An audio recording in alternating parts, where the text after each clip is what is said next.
Lectura del libro Profetas y Reyes. La historia del surgimiento, la caída y restauración del pueblo escogido de Dios.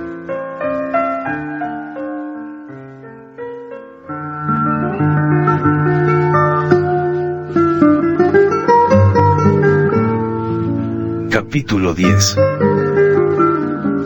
Una severa reprensión. Este capítulo está basado en el libro primero de Reyes 17, 8 al 24, y 18, 1 al 19. Por un tiempo, Elías permaneció escondido en las montañas donde corría el arroyo Kerit. Durante muchos meses se le proveyó milagrosamente de alimento. Más tarde, cuando debido a la prolongada sequía, se secó el arroyo, Dios ordenó a su siervo que hallase refugio en una tierra pagana. Le dijo: Levántate, vete a Sarepta de Sidón, y allí morarás. He aquí yo he mandado allí a una mujer viuda que te sustente. Esa mujer no era israelita. Nunca había gozado de los privilegios y bendiciones que había disfrutado el pueblo escogido por Dios, pero creía en el verdadero Dios, y había andado en toda la luz que resplandecía sobre su senda.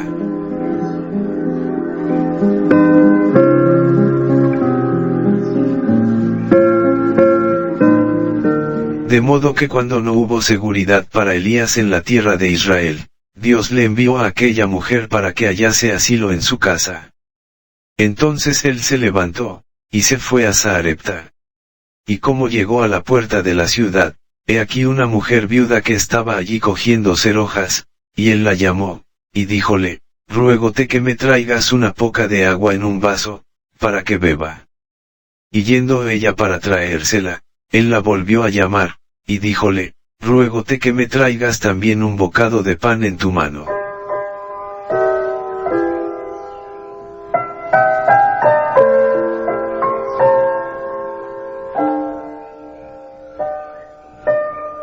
En ese hogar azotado por la pobreza, el hambre apremiaba, y la escasa pitanza parecía a punto de agotarse. La llegada de Elías en el mismo día en que la viuda temía verse obligada a renunciar a la lucha para sustentar su vida, probó hasta lo sumo la fe de ella en el poder del Dios viviente para proveerle lo que necesitaba. Pero aún en su extrema necesidad, reveló su fe cumpliendo la petición del forastero que solicitaba compartir con ella su último bocado. En respuesta a la petición que le hacía Elías, de que le diera de comer y beber, la mujer dijo: Vive Jehová Dios tuyo, que no tengo pan cocido, que solamente un puñado de harina tengo en la tinaja, y un poco de aceite en una botija, y ahora cogía 2 cerojas, para entrarme y aderezarlo para mí y para mi hijo, y que lo comamos, y nos muramos.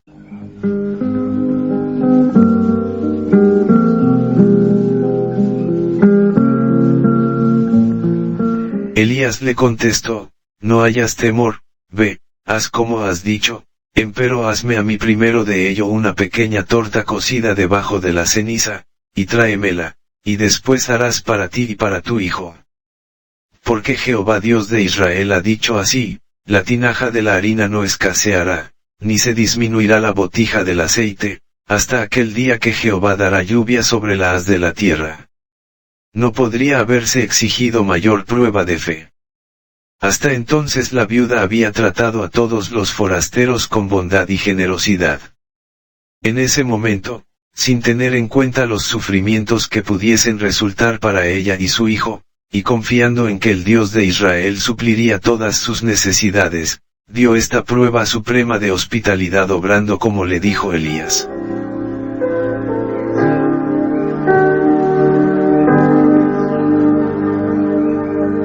Admirable fue la hospitalidad manifestada al profeta de Dios por esta mujer fenicia, y admirablemente fueron recompensadas su fe y generosidad. Y comió él, y ella y su casa, muchos días. Y la tinaja de la harina no escaseó, ni menguó la botija del aceite, conforme a la palabra de Jehová que había dicho por Elías.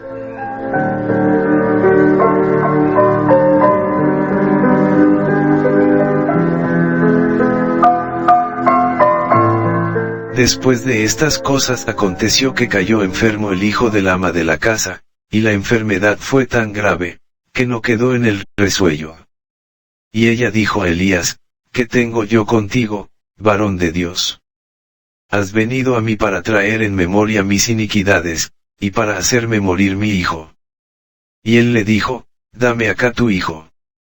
Entonces él lo tomó de su regazo, y llevólo a la cámara donde él estaba, y púsole sobre su cama. Y midióse sobre el niño 3 veces, y clamó a Jehová. Y Jehová oyó la voz de Elías, y el alma del niño volvió a sus entrañas, y revivió.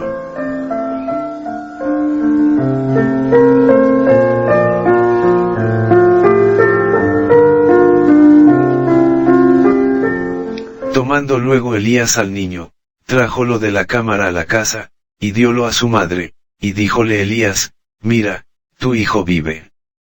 Entonces la mujer dijo a Elías, ahora conozco que tú eres varón de Dios, y que la palabra de Jehová es verdad en tu boca.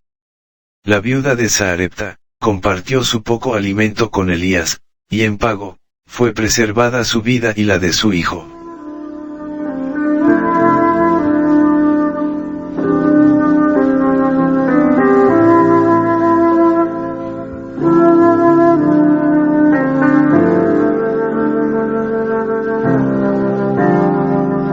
Y a todos los que en tiempo de prueba y escasez, dan simpatía y ayuda a otros más menesterosos, Dios ha prometido una gran bendición.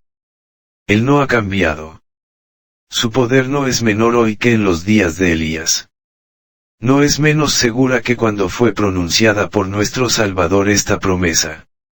El que recibe profeta en nombre de profeta, merced de profeta recibirá. No olvidéis la hospitalidad, porque por esta, algunos, sin saberlo, hospedaron ángeles. Hebreos 13:2. Estas palabras no han perdido fuerza con el transcurso del tiempo. Nuestro Padre Celestial continúa poniendo en la senda de sus hijos oportunidades que son bendiciones disfrazadas, y aquellos que aprovechan esas oportunidades encuentran mucho gozo.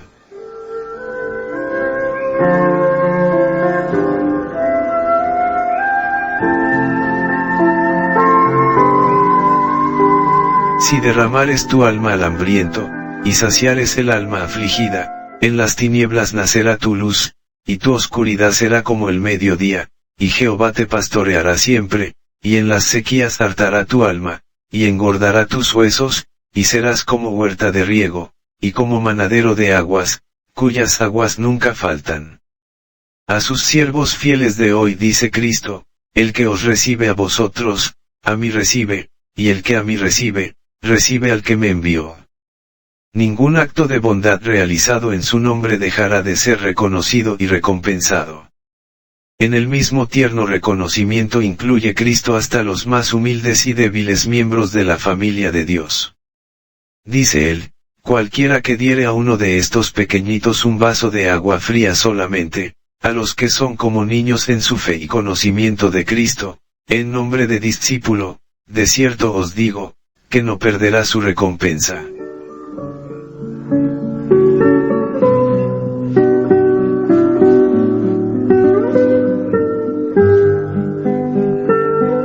Durante los largos años de sequía y hambre, Elías rogó fervientemente que el corazón de Israel se tornase de la idolatría a la obediencia a Dios. Pacientemente aguardaba el profeta mientras que la mano del Señor apremiaba gravosamente la tierra castigada. Mientras veía multiplicarse por todos lados las manifestaciones de sufrimiento y escasez, su corazón se agobiaba de pena y suspiraba por el poder de provocar una presta reforma. Pero Dios mismo estaba cumpliendo su plan, y todo lo que su siervo podía hacer era seguir orando con fe y aguardar el momento de una acción decidida. La apostasía que prevalecía en el tiempo de Acab, era resultado de muchos años de mal proceder. Poco a poco, año tras año, Israel se había estado apartando del buen camino. Una generación tras otra había rehusado enderezar sus pasos, y al fin la gran mayoría del pueblo se había entregado a la dirección de las potestades de las tinieblas.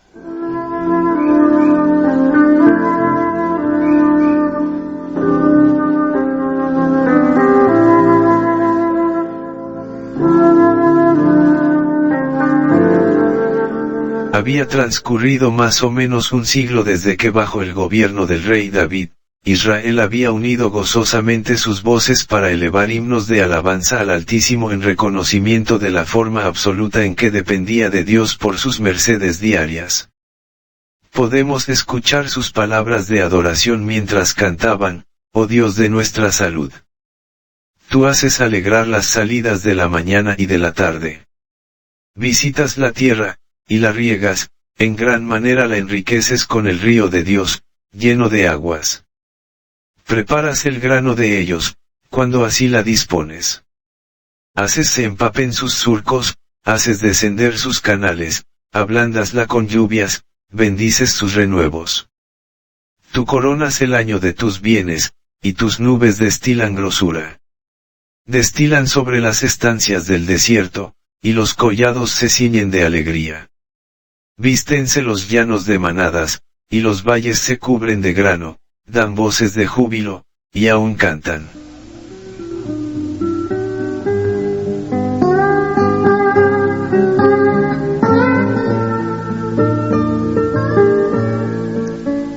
Israel había reconocido entonces a Dios como el que fundó la tierra sobre sus basas. Al expresar su fe había elevado este canto: con el abismo, como con vestido, la cubriste, sobre los montes estaban las aguas. A tu reprensión huyeron, al sonido de tu trueno se apresuraron, subieron los montes, descendieron los valles, al lugar que tú les fundaste. Pusísteles término, el cual no traspasarán, ni volverán a cubrir la tierra.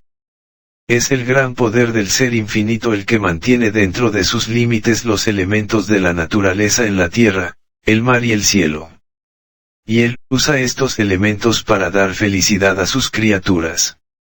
Emplea liberalmente su buen depósito, el cielo, para dar lluvia a la tierra en su tiempo, y para bendecir toda obra de las manos de los hombres.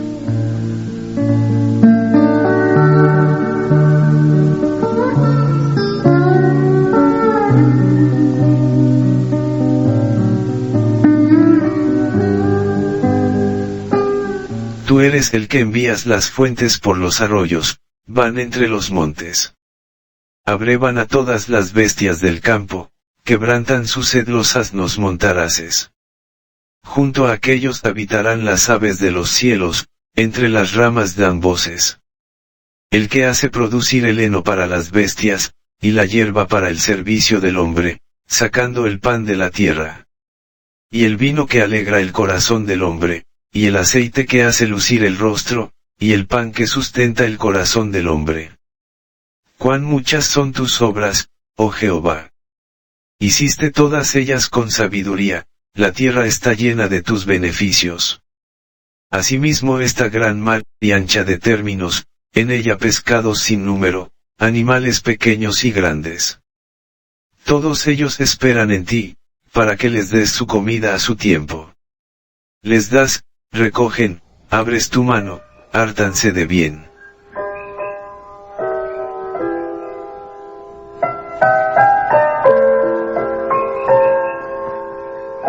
Israel había tenido abundantes ocasiones de regocijarse. La tierra a la cual el Señor le había llevado, fluía leche y miel.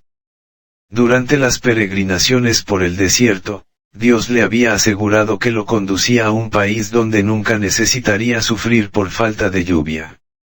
Esto era lo que le había dicho: la tierra a la cual entras para poseerla, no es como la tierra de Egipto de donde habéis salido, donde sembrabas tu simiente, y regabas con tu pie, como huerto de hortaliza.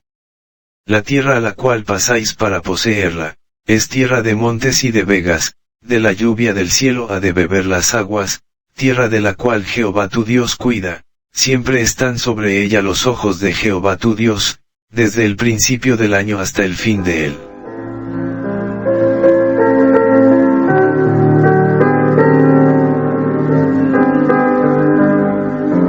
La promesa de una abundancia de lluvia les había sido dada a condición de que obedeciesen. El Señor había declarado: y será que, si obedeciereis cuidadosamente mis mandamientos que yo os prescribo hoy, amando a Jehová vuestro Dios, y sirviéndolo con todo vuestro corazón, y con toda vuestra alma, yo daré la lluvia de vuestra tierra en su tiempo, la temprana y la tardía, y cogerás tu grano, y tu vino, y tu aceite. Daré también hierba en tu campo para tus bestias, y comerás, y te hartarás.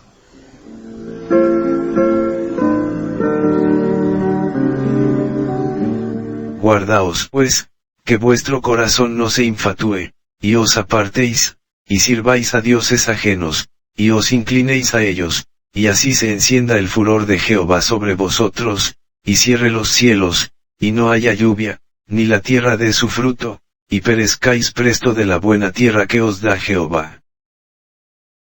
Se había amonestado así a los israelitas.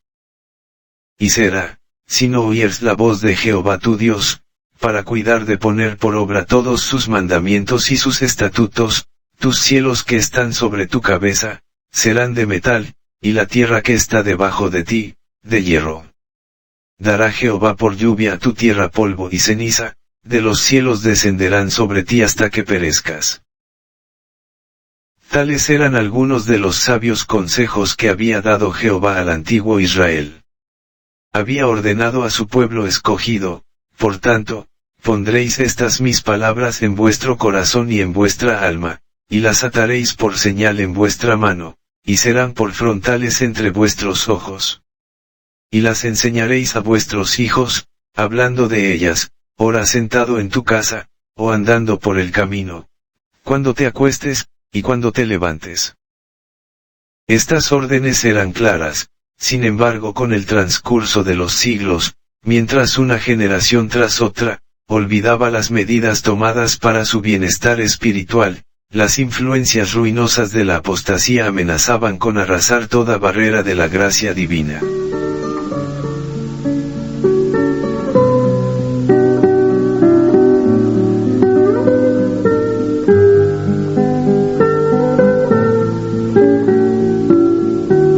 Así era como había llegado a acontecer que Dios hiciera caer sobre su pueblo sus castigos más severos.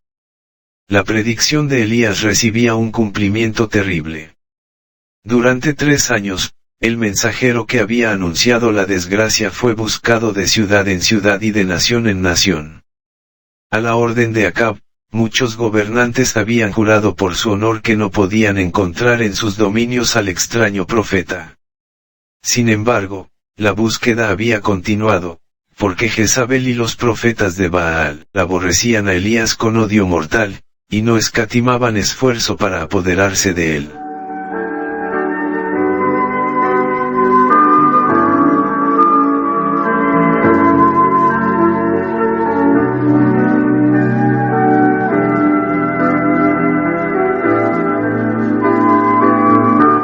Y mientras tanto no llovía. Al fin, pasados muchos días esta palabra del Señor fue dirigida a Elías: Ve, muéstrate a Acab, y yo daré lluvia sobre la haz de la tierra. Obedeciendo a la orden, fue pues Elías a mostrarse a Acab. Más o menos cuando el profeta emprendió su viaje a Samaria, Acab había propuesto a Abdías, gobernador de su casa, que hiciesen una cuidadosa búsqueda de los manantiales y arroyos, con la esperanza de hallar pasto para sus rebaños hambrientos. Aún en la corte real se hacía sentir agudamente el efecto de la larga sequía. El rey, muy preocupado por lo que esperaba a su casa, decidió unirse personalmente a su siervo en busca de algunos lugares favorecidos donde pudiese obtenerse pasto. Y partieron entre sí el país para recorrerlo. Acab fue de por sí por un camino, y Abdías fue separadamente por otro.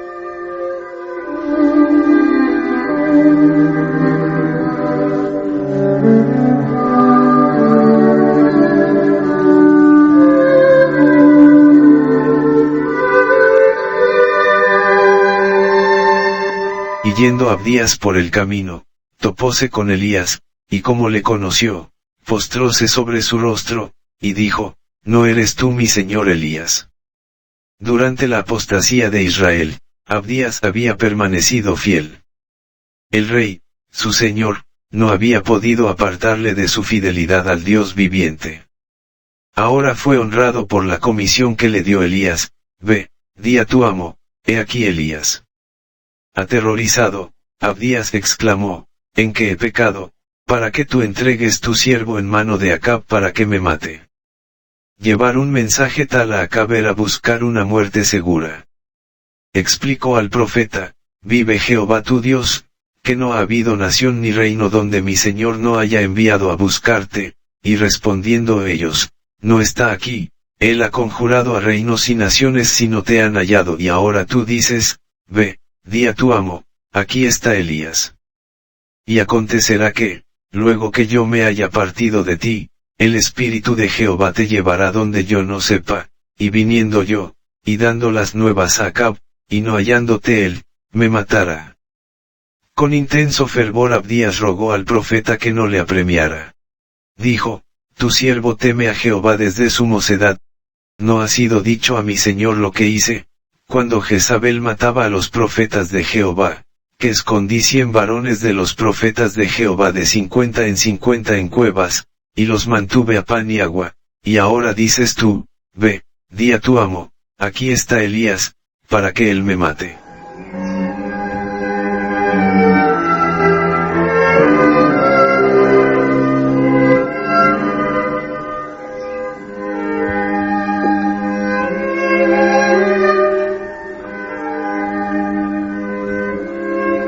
Con solemne juramento Elías prometió a Abdías que su diligencia no sería en vano.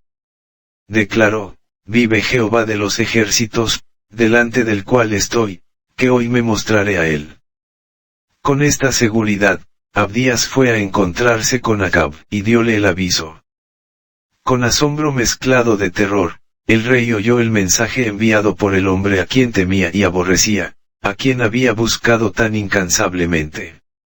Bien sabía que Elías no expondría su vida con el simple propósito de encontrarse con él. ¿Sería posible que el profeta estuviese por proclamar otra desgracia contra Israel? El corazón del rey se sobrecogió de espanto. Recordó cómo se había desecado el brazo de Jeroboam. Acab no podía dejar de obedecer a la orden, ni se atrevía a alzar la mano contra el mensajero de Dios. De manera que, acompañado por una guardia de soldados, el tembloroso monarca se fue al encuentro del profeta.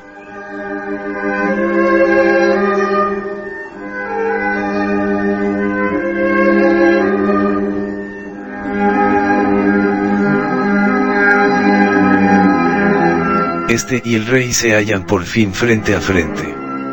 Aunque Acab rebosa de odio apasionado, en la presencia de Elías parece carecer de virilidad y de poder.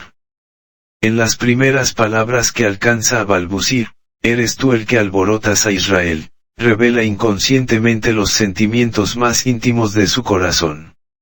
Acab sabía que se debía a la palabra de Dios que los cielos se hubiesen vuelto como bronce, y sin embargo procuraba culpar al profeta de los gravosos castigos que apremiaban la tierra.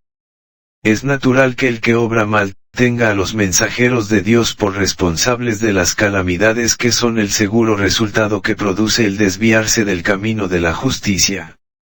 Los que se colocan bajo el poder de Satanás no pueden ver las cosas como Dios las ve. Cuando se los confronta con el espejo de la verdad, se indignan al pensar que son reprendidos. Cegados por el pecado, se niegan a arrepentirse, consideran que los siervos de Dios se han vuelto contra ellos, y que merecen la censura más severa.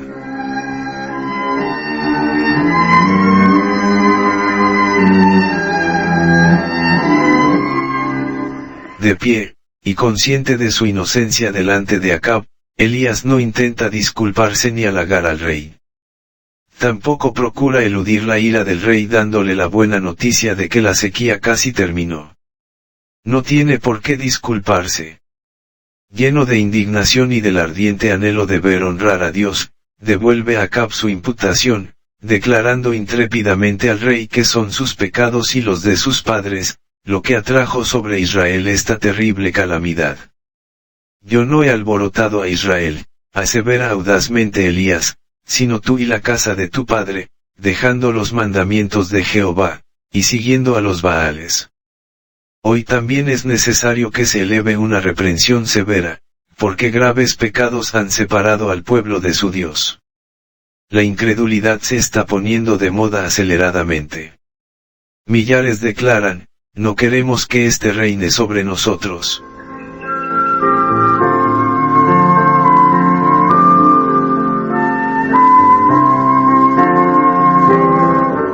Los suaves sermones que se predican con tanta frecuencia no hacen impresión duradera, la trompeta no deja oír un sonido certero. Los corazones de los hombres no son conmovidos por las claras y agudas verdades de la palabra de Dios. Son muchos los cristianos profesos que dirían, si expresasen sus sentimientos verdaderos, ¿qué necesidad hay de hablar con tanta claridad? Podrían preguntar también, ¿qué necesidad tenía Juan el Bautista de decir a los fariseos, oh generación de víboras, ¿quién os enseñó a huir de la ira que vendrá? ¿Había acaso alguna necesidad de que provocase la ira de Herodías diciendo a Herodes que era ilícito de su parte vivir con la esposa de su hermano? El precursor de Cristo perdió la vida por hablar con claridad. ¿Por qué no podría haber seguido él por su camino sin incurrir en el desagrado de los que vivían en el pecado?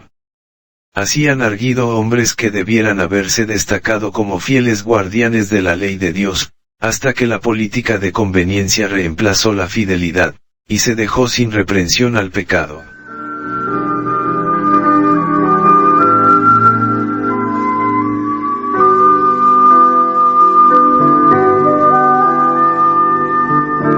¿Cuándo volverá a oírse en la iglesia la voz de las reprensiones fieles? Tú eres aquel hombre. Es muy raro que se oigan en los púlpitos modernos, o que se lean en la prensa pública, palabras tan inequívocas y claras como las dirigidas por Natán a David. Si no escasearan tanto, veríamos con más frecuencia manifestaciones del poder de Dios entre los hombres. Los mensajeros del Señor no deben quejarse de que sus esfuerzos permanecen sin fruto, si ellos mismos no se arrepienten de su amor por la aprobación, de su deseo de agradar a los hombres, que los induce a suprimir la verdad. Los ministros que procuran agradar a los hombres, y claman, paz, paz, cuando Dios no ha hablado de paz, debieran humillar su corazón delante del Señor, y pedirle perdón por su falta de sinceridad y de valor moral. No es el amor a su prójimo lo que los induce a suavizar el mensaje que se les ha confiado, sino el hecho de que procuran complacerse a sí mismos y aman su comodidad.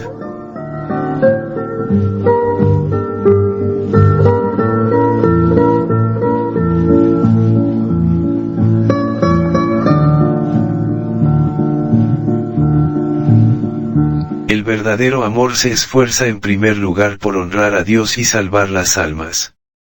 Los que tengan este amor no eludirán la verdad para ahorrarse los resultados desagradables que pueda tener el hablar claro. Cuando las almas están en peligro, los ministros de Dios no se tendrán en cuenta a sí mismos, sino que pronunciarán las palabras que se les ordenó pronunciar, y se negarán a excusar el mal o hallarle paliativos. Ojalá que cada ministro comprendiese cuán sagrado es su cargo y santa su obra, y revelase el mismo valor que manifestó Elías. Como mensajeros designados por Dios, los ministros ocupan puestos de tremenda responsabilidad. A cada uno de ellos le toca cumplir este consejo: reprende, exhorta con toda paciencia y doctrina.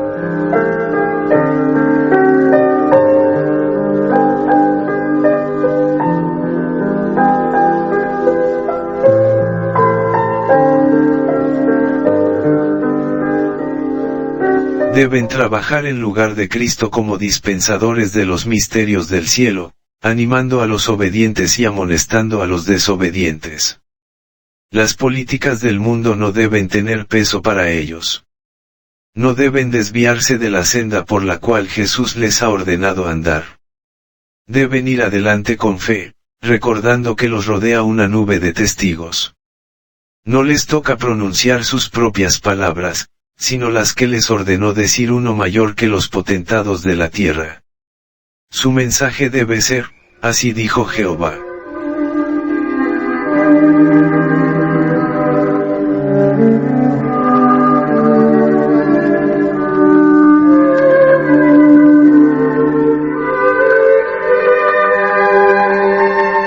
Dios llama a hombres como Elías, Natán y Juan el Bautista, hombres que darán su mensaje con fidelidad, y respectivamente de las consecuencias, hombres que dirán la verdad con valor, aun cuando ello exija el sacrificio de todo lo que tienen.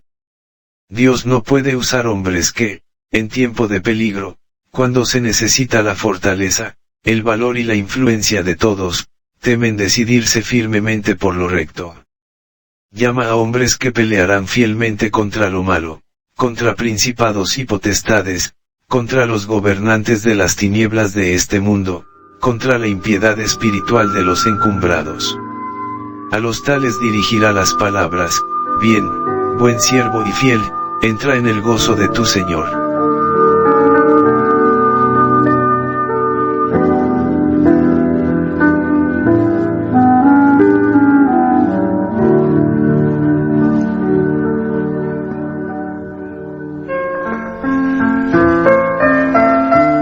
Lectura del libro Profetas y Reyes. La historia del surgimiento, la caída y restauración del pueblo escogido de Dios.